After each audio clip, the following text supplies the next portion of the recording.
Hello gamers, welcome in. My name is Jer, and we are going to be ranking all 8 of the brand new tracks that just came out for Mario Kart Wave 6 of the DLC for Mario Kart 8 Deluxe. Starting in the number 8 position is Rosalina's Ice World. Now, in general, I find this track fairly dull as a track. It's very pretty, but pretty and dull.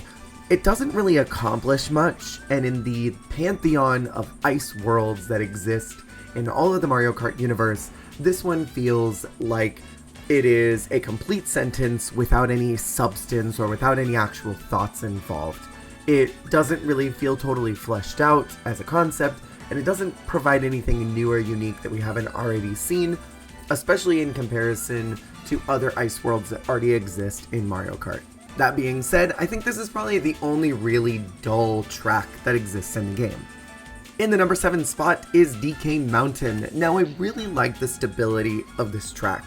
It's very constant. There's no really crazy routes that you can take. It's a straightforward path. You go up the mountain, you come down the mountain. Very holes with Madame Zeroni.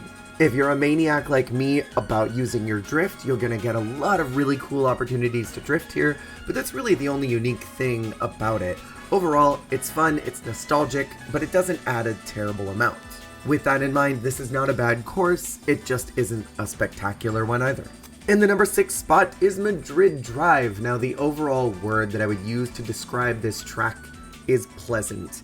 It feels like a course that was designed specifically for Tour, and as an afterthought, it was also ported to Mario Kart 8 Deluxe to round out the roster. This is one of those world courses that I don't necessarily think needed to be made, as it doesn't really add a lot to what I expect from a world course in the same way that something like Sydney or LA do, where they do a fantastic job at taking the scenery and the overall vibe of the area they're trying to capture and transporting that into a kart world. The points of interest are not quite big enough. I feel like all of the interesting spots, like the stadium, like the museum, are just not big enough. There are some really great visuals, but you don't get enough time to enjoy them. However, the music does make up for the lack of energy across the track, as it is really bombastic, and there's nothing I love more than when music changes and adjusts slightly to match an area you're in, and you'll notice that both in the stadium and in the museum, where the music changes just ever so slightly. In the number 5 spot is Rainbow Road Wii. Now, this is a very classic and very pretty, easy to run track. Again, it doesn't really add a ton as far as a Rainbow Road is concerned. That being said, I think visually it is the most pretty Rainbow Road that we have across the entire game. So on that end, I'm happy that it's here. I think I just prefer the GameCube one better. One of the best parts of this track is the drive-off animation that makes it look like you're a meteor. It even gives you a unique sound effect as you fall off, and I think that's probably one of the coolest parts of it. In the number 4 spot is Bowser's Castle 3. This is a very challenging track, and it has a really interesting and cool perspective and point of view. I think if we look at all of the lava tracks, all of the Bowser themed tracks, I think this one has the most to say. There are a lot of really amazing routes that you can take. There are some cool trick points, which I appreciate. And I think the addition of the thwomps don't necessarily feel like an obstacle, but more like an extra quirk on the map.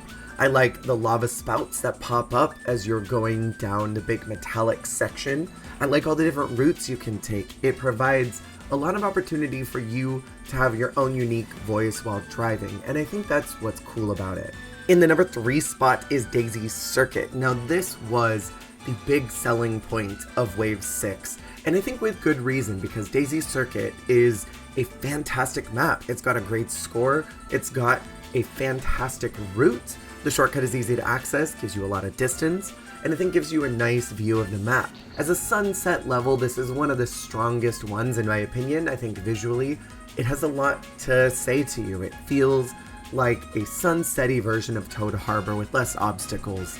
My only real complaint are the statues are completely incorrect, because anybody who loves the Mario universe knows that both Luigi and Daisy are both queer-coded, and are probably not actually dating. This is a farce, and I will not stand for it.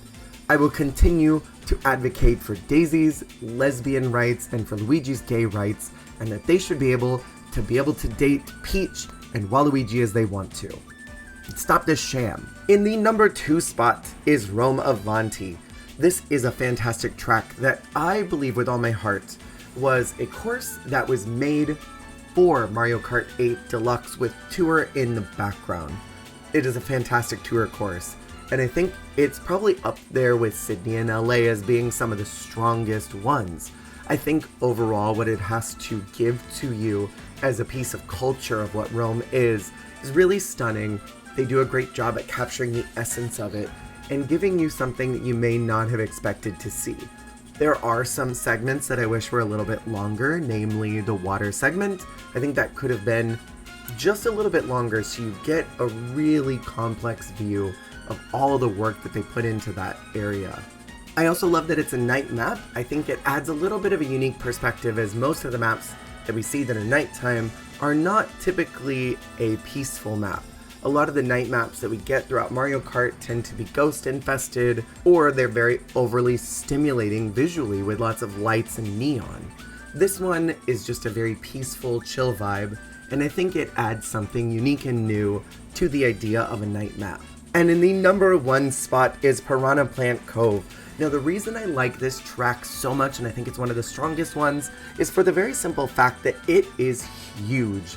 This is a massive map with a lot of different details and different routes that you can take. Each track changes through the course of the race, and that's what I love. I love that you never know what to expect. I like the fake out at the end where it seems like you're going up the stairs, but in a very Indiana Jones-like way, you drop down into a hole and continue on through another route. This track is really fun, and it has replay value, where I think some of the other tracks that have been added in previous waves don't have a lot of replay value. You could do it once and you don't really need to do it again. But if you were doing a several hour long karting competition or just playing with friends online, you could choose this course again and again and constantly find different ways to race it. There are a lot of really great drifting opportunities, there are fantastic trick opportunities, and if you're like me, I turn up to that. So how would you rank each one of these tracks? Let me know in the comments below. And thank you for watching. Hey, thank you so much for watching. If you liked the video, make sure to click that like button. And if you want to see more, hit subscribe. Goodbye!